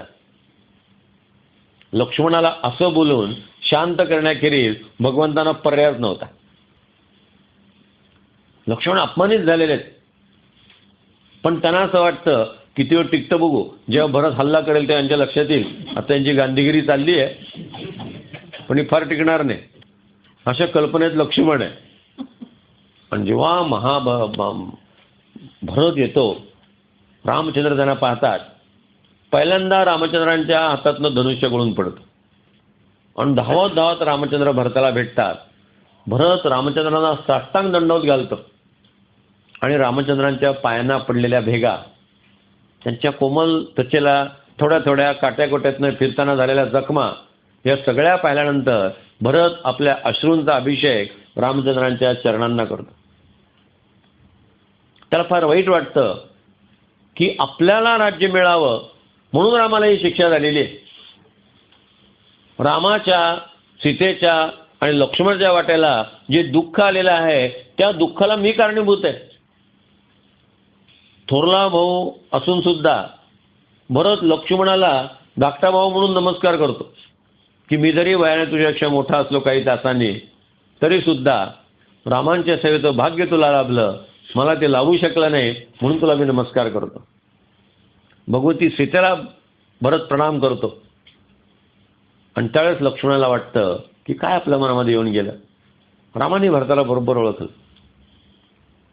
भरताने सांगितलं, रामा मी एकटा नाही आहे, खूप लोक मागणं येत आहेत, सगळी सेना मी आणलेली आहे, ऋषीगण आलेले आहेत, तिन्ही माता आहेत, गुरुदेव वसिष्ठ मुनी आहेत. आणि त्याच वेळेस रामचंद्र म्हणतात, मग महाराज दशरथ नाही आले का? मी जे म्हटलं राम हे मानवी ॲक्टिंग आहे सगळी. आता अंतर्ज्ञानाने कळायला नको का? पण रामाने आपण माणूस आहोत हाच अभिनय केलेला आहे. तेव्हा भरताकडनं कळतं की महाराज दशरथ मरण पावलेले आहेत. महाराज दशरथांच्या मृत्यूची बातमी कळल्यावर रामचंद्र शोक करतात, स्नान करतात, आपल्या पित्याला तिलांजली अर्पण करतात. दरम्यान ही सगळी मंडळी चित्रकूट पर्वतावरती पोहोचते. अक्षरशः 8 दिवस चर्चासत्र आहेत. रोज वेगवेगळे मुद्दे काढून भरत मांडतोय की रामाने परत येणं कसं आवश्यक आहे. भरताना एक माहिती आहे की रामाशी कुठलाही इमोशनल गेम खेळून चालणार नाही. रामाने अयोध्येत परत येणं हे रामाचं शास्त्रानुसार कर्तव्य आहे. हे रामांना सिद्ध करून दाखवल्याशिवाय राम येणार नाहीत. केवळ भावनात्मक मुद्दा म्हणून राम परत फिरणार नाहीत. या गोष्टीची भरताला पूर्ण कल्पना आहे. अनेक मुद्दे भरताने मांडलेले आहेत. सर्वात पहिल्यांदा भरत सांगतो की रामा, माझा पिता विषय लंपट असल्यामुळे आणि माझी आई दुष्ट असल्यामुळे तुझ्या वाट्याला हा वनवास आलेला आहे. रामचंद्राने त्यावेळेस भरताला जो उपदेश केला आहे तो अत्यंत प्रभावी शब्दात गदी माडगुळकरांनी मांडलेला आहे.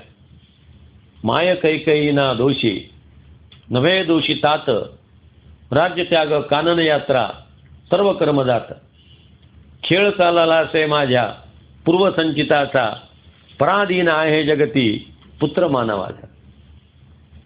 2 ओंडक्यांची होते सागरात भेट, एक लाट तोडी दोघा पुन्हा नाही गाठ, वियोगार्थ मिलन होते नेम हा जगीचा, पराधीन आहे जगती पुत्र मानवाचा.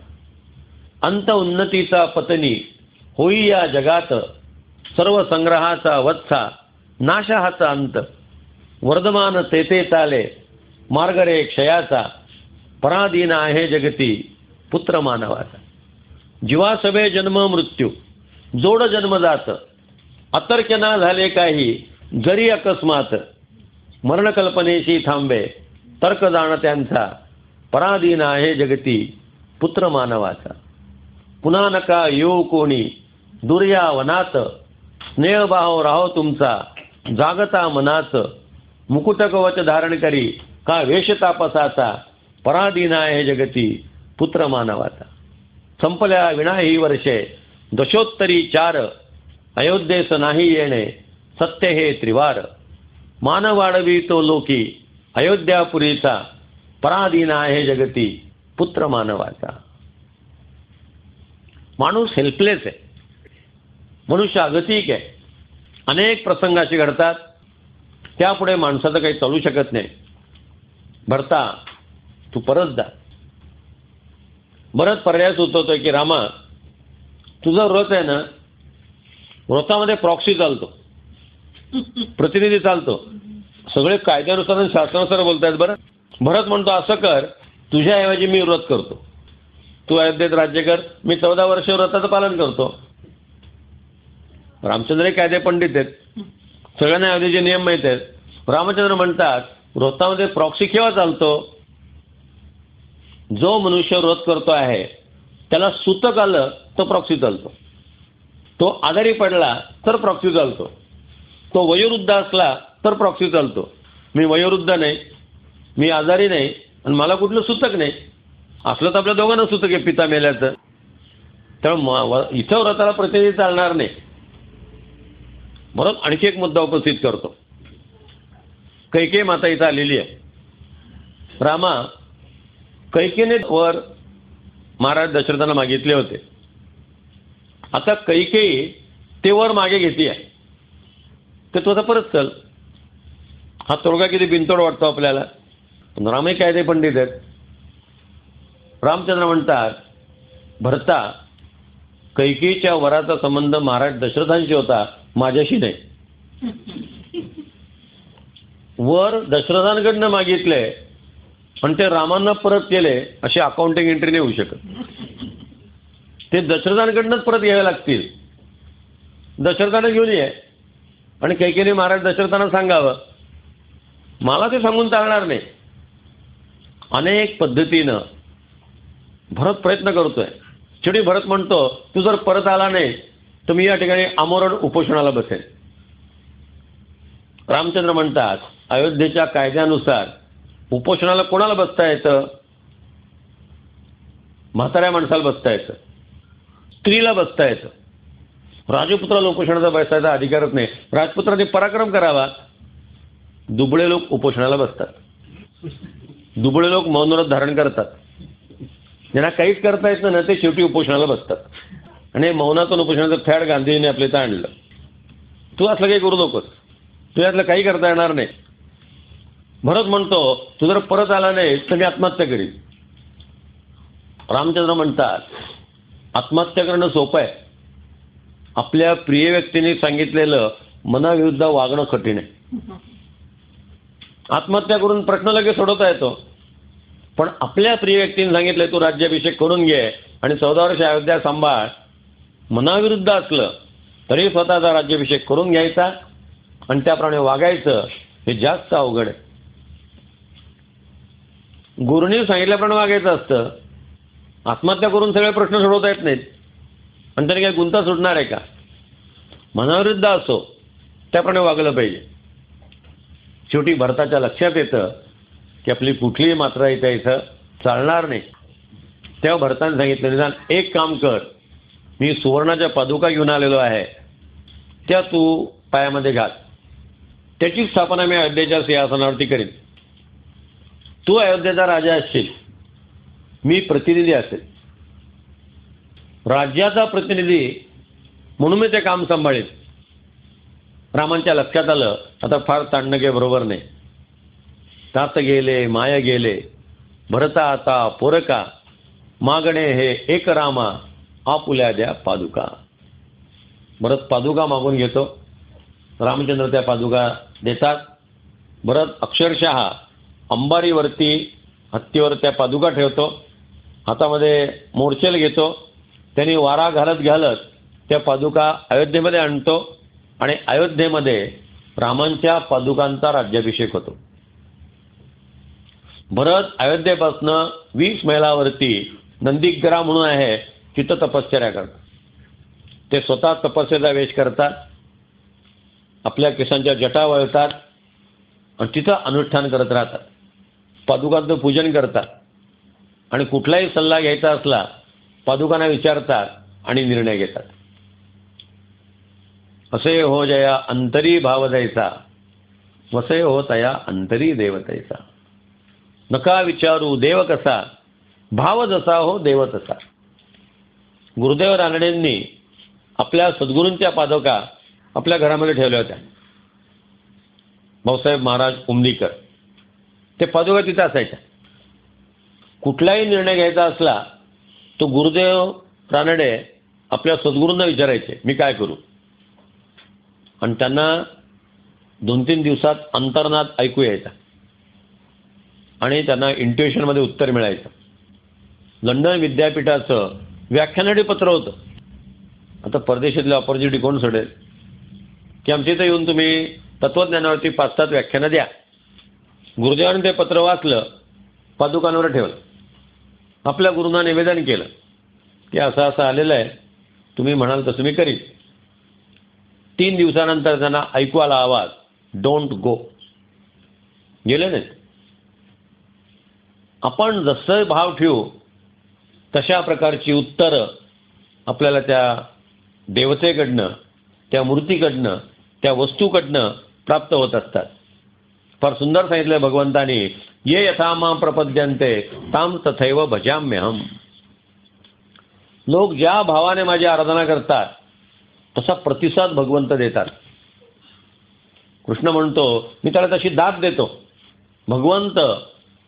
भगवंताच्या पादुका, भगवंताची मूर्ती, भगवंताचा फोटो हे डेड अस्तित्व नाही आहे, ते लाईव्ह अस्तित्व आहे.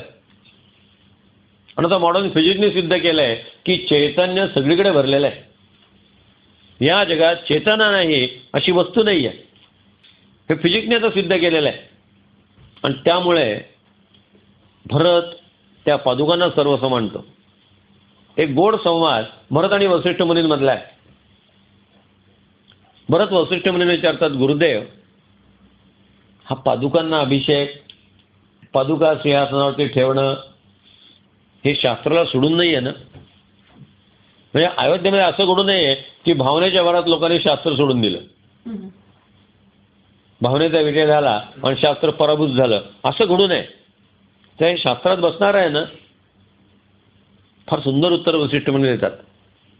वसिष्ठ मुनी म्हणतात, भरता, आजोळाहून तू परतल्यापासून तुझ्या प्रत्येक गोष्टीकडे माझं लक्ष आहे. आणि मी असा निष्कर्ष काढला की तुला शास्त्र पाहण्याची गरज नाही आहे, तुझ्या आचरणावरनं शास्त्राचा जन्म होईल. तुझ्या वागण्यावरनं एक भक्तिशास्त्राचं नवीन ग्रंथ तयार होईल. कशाला भक्ती म्हणतात? भरत वागतो त्याला भक्ती म्हणतात.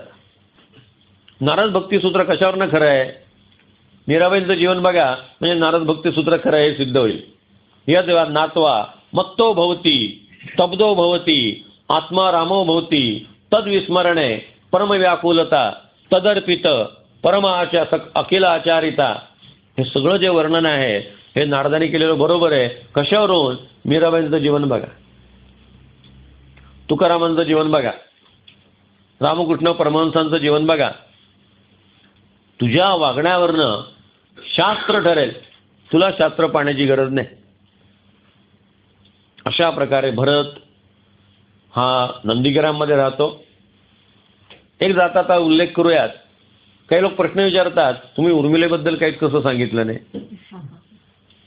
उर्मिलेने एवढा मोठा त्याग केला. वस्तुस्थिती अशी आहे की या वनवास गमन प्रकरणामध्ये प्रत्येक माणसाने आपल्या त्यागाची आणि समर्पणाची परमोच्च उंची गाठलेली आहे. मी नेहमी म्हणतो, वनवास त्यागात सगळ्यांना 100 पैकी 100 मार्क आहेत. कोणीच कमी नाही आहे. उर्मिलेला जास्त लोकप्रिय रवींद्रनाथ टागोरांनी केलं. उर्मिले त्रिवार वंदन तुला ही मुळात रवींद्रनाथ टागोरांची बंगाली कविता आहे. आणि त्या बंगाली कविता मराठीमध्ये आली आणि उर्मिला एकदम लोकप्रिय झाली. प्रत्येकजण महत्त्वाचा आहे. उर्मिला महत्त्वाची आहे, मांडवी महत्त्वाची नाही आहे. निदान उर्मिलेला आपला नवरा कुठे आहे माहिती नाही आहे. मांडवीला माहिती आहे की 20 मैलावरती आपला नवरा आहे. ती कधी भेटायला गेली नाही. आज जरा डोसा केलाय, त्यांना नेऊन देऊ, त्यांना डोसा आवडतो. काय आवडतो मांडवीला?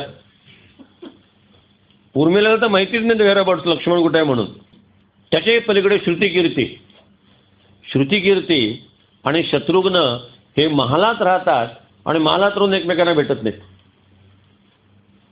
ती तिच्या अनुष्ठानामध्ये आहे आणि राज्यकारभार सगळा शत्रुघ्न चालवते. भरत तिकडे आहे. शत्रुघ्न ह्या सगळ्या लोकांना सामावून घेऊन सगळ्यांची जुळणी करतोय आणि शत्रुघ्न सगळा कारभार सांभाळतोय. म्हणजे प्रत्येकाचा त्याग कसा आहे बघा. सुमित्रा म्हणते लक्ष्मणाला की राम जे आहेत, श्रीरामम दशरथम विद्ये माम विद्ये जनकात्मजा अयोध्याम अटवीम विद्धी गच्छता सुखी भवे. राम म्हणजे दशरथ आहेत असं समज, सीता म्हणजे सुमित्रा आहे असं समज, ते वन म्हणजे अयोध्या असं समज. आनंदाने जा, रामाची सेवा कर आणि सुखात राहा. तिला म्हणता आलं असतं, अरे भरत येईपर्यंत 15 दिवस तू काळजी व पंतप्रधान म्हणून काम बघ. तेवढा तुझा उल्लेख होईल, माझी काळजी व पंतप्रधान राहा 15 दिवसासाठी होईना. प्रत्येक जण त्यागाच्या परमोच्च शिखरावरती आहे. जेवढा रामांचा त्याग महत्वाचा आहे, तेवढाच लक्ष्मणाचा, तेवढाच भरताचा, तेवढाच सुमित्रेचा, तेवढाच मांडवीचा. कैकेयी आणि मंथरा हे 2 सडलेले आंबे बाजूला सोडले तर बाकी सगळे आपापल्या परीनं परमोच्च आविष्कारावरती आहेत, कोणी कमी नाही आहे. अशा पद्धतीनं हा प्रश्न सगळ्यांनी हाताळलेला आहे. महाराज दशरथाने किती उंची गाठलेली आहे. शेवटी रामाच्या चिंतनामध्ये महाराज दशरथाने ध्येय ठेवलेला आहे.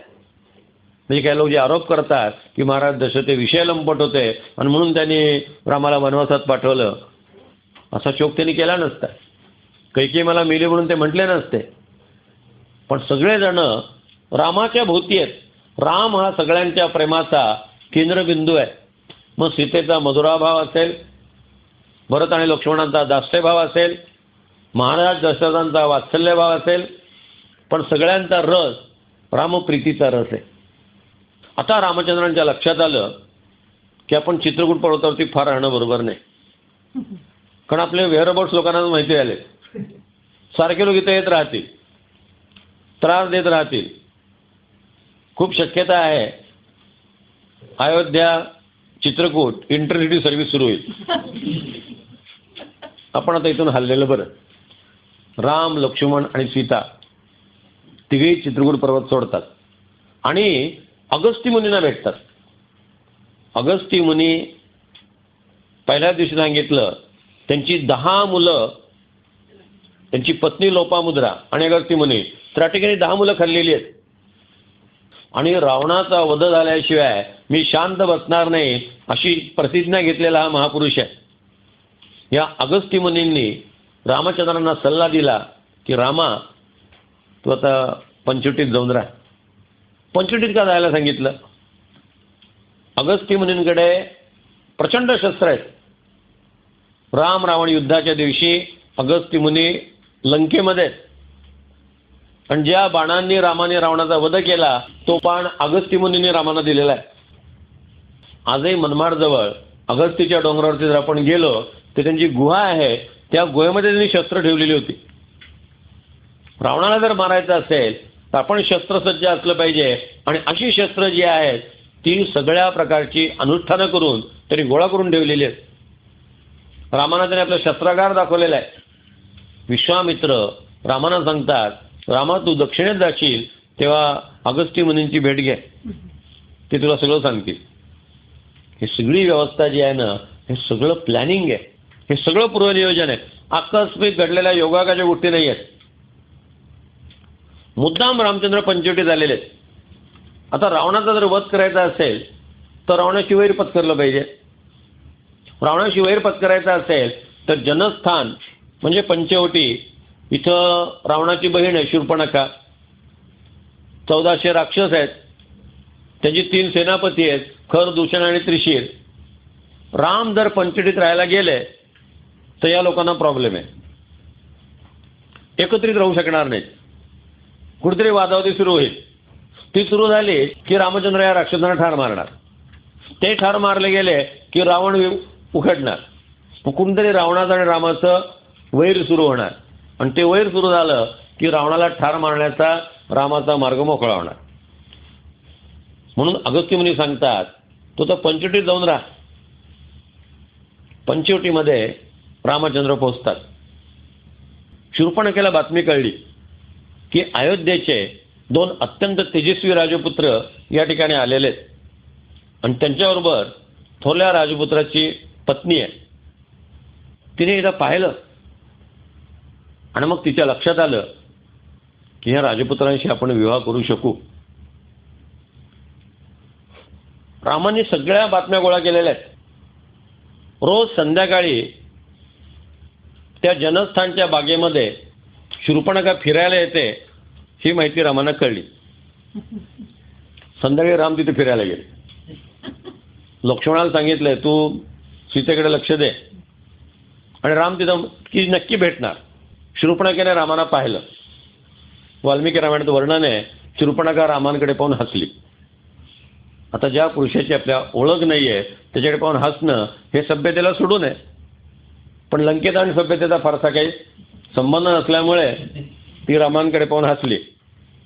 रामाने मंदस्मित केलं की एखादा मनुष्य जर आपल्याकडे पाहून हसत असेल तर आपण ती गंभीर मुद्रा करू नये, आपणही थोडा रिस्पॉन्स द्यावा.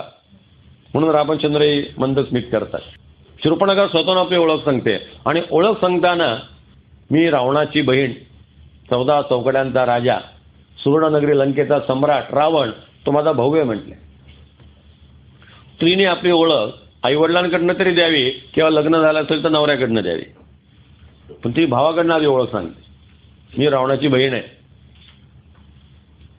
तेव्हा रामचंद्र म्हणतात मग आपलं लग्न नाही. म्हटले माझं अजून लग्न झालं नाही.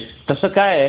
राम म्हटले जमलं नसेल. नाही, जमत होतं पण मला कुणी आवडलं नाही. पण तुमच्याकडे पाहिल्यानंतर पहिल्यांदा असं मला वाटलं की आपलं लग्न आता व्हायला काही हरकत नाही, मला तुमच्याशी विवाह करण्याची इच्छा आहे. रामचंद्र म्हणतात एक गडबड आहे. प्रश्न असा आहे की माझं लग्न झालेलं आहे, पण तू एक काम करू शकते. माझा भाऊ जो आहे लक्ष्मण, तोही कुमार आहे, त्याच्याशी तू लग्न करू शकते. आता राम खोटं बोलले का? रामांच्यावरती 3 आरोप आहेत.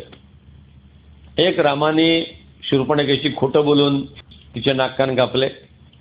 दुसरा, रामाने वालीचा वध पापी पद्धतीने केला, कपटनीतीने केला, त्याचा उद्या आपण परामर्श घेऊ. आणि तिसरं, रामाने सीतेचा त्याग केला. 3 आरोपांचा आपण परामर्श बघणार आहोत. रामाने जेव्हा सीतेला शूर्पणखेला विचारलं तेव्हा शूर्पणखा म्हणाली नाही, तशी मी कुमारिका आहे. रामचंद्र म्हणतात जशी तू कुमारिका आहे तसा माझा भाऊ कुमार आहे. आता शूर्पणखा कुमारिका आहे का? शूर्पणखेचं लग्न झालेलं आहे. तिच्या नवऱ्याचं नाव विद्युतजीव. एकदा रावणाचं आणि विद्युतजीवांचं भांडण झालं, आणि भांडण झाल्यामुळे रावणाने विद्युतजीवाचं मुंडकं तोडून टाकलं, आणि मग शूर्पणखा विधवा झाली. आपल्यामुळे आपली बहिणी विधवा झाली हे थोडंसं रावणाला दुःख वाटतंय, आणि ती सुद्धा रावणाला ब्लॅकमेल करते, तुझ्यामुळे मी विधवा झाले. आणि ती रावणाकडनं एक एक एक एक फॅसिलिटीज मागत राहते. अन्याय झाला म्हणून किती सवलती मागाव्यात? तर काही सीमा आहे की नाही? रावणाने विचार केला ही डोकेदुखी लंकेत नको, म्हणून त्यांनी पंचवटीमध्ये आपलं 14,000 सैन्य, 3 सेनापती पाठवले, आणि शूर्पणखेला सांगितलं तू त्यांच्याकडे जरा लक्ष देत जा म्हटले. आणि शूर्पणखा तिथं काय करते यासाठी तिच्यावर लक्ष ठेवायला अकंपन नावाचा हेर ठेवला. राजकारणात या सगळ्या भानगडे असतात. म्हणजे म्हणलं तर शूर्पणखेकडे ते राज्य दिलं, आणि शूर्पणखा काय करते तिच्यावर वॉच ठेवायला अकंपन म्हणून हेर ठेवला. पंतप्रधान सुद्धा गृहमंत्र्यांचे फोन टेप करत असतात, आणि काय हालचाली आहेत त्यांच्या ह्या ऐकत असतात. राजकारणात ह्या गोष्टी चालतात. हा अकंपन सुद्धा तिथे आहे, तो सगळ्या शूर्पणखेच्या हालचालीवर लक्ष ठेवतोय. आणि शूर्पणखा जी आहे ती रामाना म्हणते तशी मी कुमारिका आहे. राम म्हणतात जशी तू कुमारिका आहे तसा माझा भाऊ कुमार आहे. म्हणजे according to law of Lanka जर लग्न होऊनही तू कुमारी असशील तर मग तोही लग्न होऊन सुद्धा कुमार आहे. खोटं बोललेलं नाही आहेत. मग काय करता येईल? तू त्याच्याशी लग्न कर म्हटले. माझं लग्न झालेलं आहे. ठीक आहे म्हटलं, ते केव्हा भेटतील मला? रामचंद्र म्हटले उद्या संध्याकाळी त्यांना पाठवून देतो. शूर्पणखा म्हटली ठीक आहे. दुसऱ्या दिवशी शूर्पणखा आधीपासूनच बागेत येऊन बसलेली आहे. तिच्या राजपुत्राची वाट पाहते. आज आई बाहर दिल है बेकरार, आ मेरे राजकुमार तेरे बिना रहा न जाए. ती प्रतीक्षेतच आहे. दुसऱ्याशी लक्ष्मण त्या ठिकाणी गेला. लक्ष्मणानं शूर्पणखेशी संवाद सुरू केला. एक लक्षात ठेवा, शत्रूकडलं सैन्य काय आहे, शत्रूची पोझिशन काय आहे, युद्धनीती कोणती आहे, त्याचे प्लस पॉईंट कोणते आहेत, वीक पॉईंट कोणते आहेत, ही सगळी माहिती गोळा करणं हा युद्धशास्त्राचा एक भाग आहे. शूर्पणखेला लग्नात आमिष दाखवून 4-5 दिवस रोज राम आणि लक्ष्मण तिच्याकडनं ही सगळी माहिती गोळा करतायत. सगळे वीक पॉईंट रावणाचे प्लस पॉईंट लक्षात घेत आहेत. आणि एक लक्षात ठेवा, लग्नाचा विषय म्हटला ना की खरं सांगावंच लागतं. मनुष्य आतलं बोलून जातं की आता आपले विवाह संबंध प्रसिद्ध होणार आहेत, उद्या आपले हे गाई होणार आहेत, यांना सगळं माहिती असलं पाहिजे. गडागडा गडागडा सांगत राहतो. शूर्पणखेला बोलतं करून सबंध लंकेची माहिती गोळा केलेली आहे. लक्ष्मण म्हणतो की हरकत नाही, पण एक अडचण आहे म्हटले. आमच्या इथं थोरल्या भावाची सेवा धाकट्या भावाने करायची असते आणि थोरल्या जावीची सेवा धाकट्या जावीने करायची असते. त्यामुळे आपलं जर लग्न झालं तर तुला सीतेची सेवा करायला लागेल. शूर्पणखा म्हणते आमच्या लंकेमध्ये सेवा प्रकरण अजिबात म्हणले, मेवा प्रकरण आहे. सेवा बिवा आम्हाला जमणार नाही. लक्ष्मण म्हणतो एक करता येईल, तू रामाशीच लग्न कर. आमच्या वडिलांनी 3 लग्न केली होते, तेव्हा भावाने 2 करायला काही हरकत नाही, तू त्याच्याशी लग्न कर. शूर्पणखा म्हणते माझा काय करता येईल, उद्या रामाना पाठवून देतो म्हणते. लक्ष्मण परत आला, रामाला म्हटलं माझी इनिंग संपली, उद्या तुझी बॅटिंग म्हणते. आता रामचंद्र येतात. रामचंद्र शूर्पणखेला म्हणतात की आपण असं करूयात, लग्नानंतर तुम्ही सेपरेट राहा, आम्ही सेपरेट राहतो. कुणी कोणाची सेवा करायची नाही. अपार्टमेंट आपण वेगवेगळ्या ठिकाणी राहू, आम्ही वेगळे राहू, तुम्ही वेगळे राहू. त्यामुळे सेवेचा प्रश्न येणार नाही.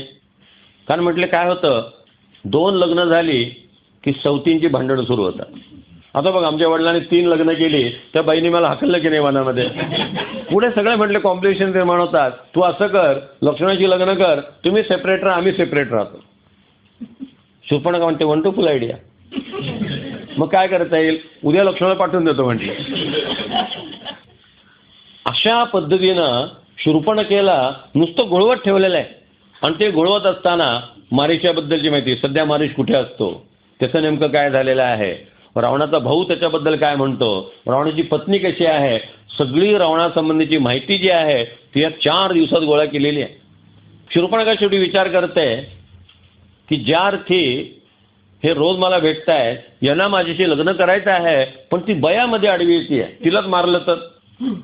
आणि एक दिवस सीता अंगणामध्ये झाडत असताना शूर्पणखेने एकदम तिच्यावरती हल्ला केलेला आहे. आणि सीता एकदम ओरडते, भाऊजी नाथ. तेवढाच लक्ष्मण येतात, धाडकन लात मारून ते शूर्पणखेला खाली पाडतात, तिची वेणी पकडतात, तिचं नाक आणि कान कापतात आणि तिला हकलून देतात. ती लगेच खर दूषण त्रिशीरकडे गेली. रामचंद्रांनी न भूतो न भविष्य त्याचा पराक्रम करून या सगळ्या 14,000 राक्षसांना आणि 3 मारून टाकलेलं आहे. 14,000 राक्षस मारले, 3 सेनापती मारले. शूर्पणखेला मारता आलं नसतं का? शूर्पणखेला जर मारलं असतं तर रावण म्हटलं असतं सुंठे वाचून खोकला गेला, बरी बॅत परस्पर गेली. कारण ती शूर्पणखा त्याची डोकेदुखीच आहे. पण शूर्पणखेला जिवंत ठेवायचं, तिला विद्रूप करायचं, तिला रावणाकडे पाठवायचं. म्हणजे ती जाणार कुठे, रावणाकडे जाणार. आणि ती रावणाकडे गेली की ती गप्प बसणार नाही. ती रावणाच्या मागे लागणार, रावणाला लढायला भाग पाडणार. आणि रावण जर आपल्यावरती चालून आला तर रावणाला मारायचं. म्हणजे आम्ही काही आक्रमण केलं नाही, आमच्यावरती आक्रमण लादलं गेलं आहे, असं इंटरनॅशनल लॉमध्ये आपली पोझिशन व्यवस्थित राहील म्हणून शूर्पणखेला विद्रूप करून पाठवून दिलेलं आहे. आणि संतापलेली शूर्पणखा जेव्हा लंकेत येते तेव्हा ती रावणाला म्हणते, सुडगे त्याचा लंकापती, विरूप झाली शूर्पणखा ही दाशरथीची कृती, सुडगे त्याचा लंकापती, कसले करशी राज्य रावणा, कसले जनपालन, श्रीरामाने पूर्ण जिंकले तुझे दंडकावन, सत्तांदा तुझ कैशी नाही कर्तव्याची स्मृती, सुडगे त्याचा लंकापती. संतापलेली आहे ती. रावणाला ती अनेक प्रकारे समजून सांगते. आणि तू त्या सीतेला ताबडतोब ताब्यात घे. कशी माणसं कारस्थानी असतात. ती रावणाला म्हणते की सीता मी पाहिली, तिचं सौंदर्य पाहिलं आणि मला असं वाटलं की ती तुला शोभून दिसणारी आहे म्हणून तिला आणायला मी गेले होते. पण त्या राजपुत्रांनी माझ्याशी विटंबना केली. कारस्थानी माणसं कशी शब्द बदलतात, कसे शब्द फिरवतात, काय काय करतात. शेवटी रावण त्या शूर्पणखेच्या आहारी जातो, तिच्या जाळ्यात सापडतो.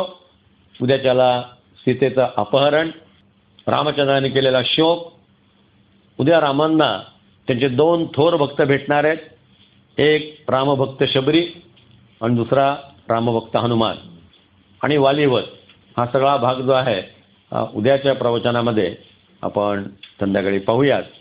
मोठ्या प्रेमाने आपण माझे विचार ऐकून घेतलेत. सगळ्यांना मनपूर्वक धन्यवाद. सगळ्यांच्या हृदयस्थ परमेश्वराला मनपूर्वक प्रणाम. जय जय रघुवीर समर्थ.